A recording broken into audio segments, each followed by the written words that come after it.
بسم اللہ الرحمن الرحیم۔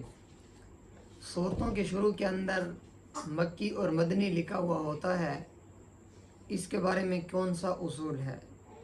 کیا آیا جس صورت کے شروع کے اندر مکی لکھا ہوتا ہے وہ مکی سے مراد کیا ہے کہ مکہ کے اندر نازل ہوئی، اور مدینہ والی صورت سے مراد مدینہ کے اندر نازل ہوئی؟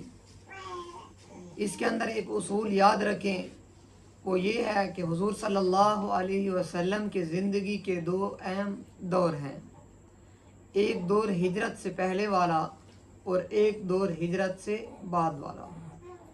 تو اس اصول کے تحت یہ ہے، جو ہجرت سے پہلے آیاتیں یا صورتیں نازل ہوئیں اس سے مراد یہ ہے کہ وہ صورت مکی ہے، اور جو صورتیں یا آیاتیں ہجرت کے بعد نازل ہوئیں ان سے مراد یعنی وہ مدنی ہے، خواہ وہ طائف کے اندر نازل ہونے والی ہوں یا مکۃ المکرمہ میں نازل ہونے والی ہوں۔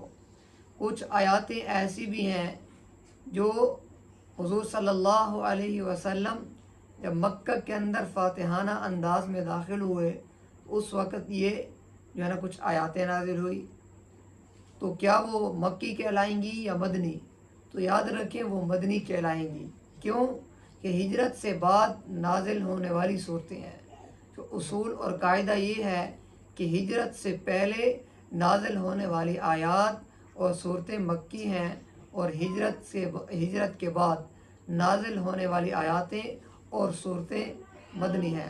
اللہ جل شانہ ہمیں قرآن پر عمل کرنے کی توفیق عطا فرمائے اور سمجھ عطا فرمائے۔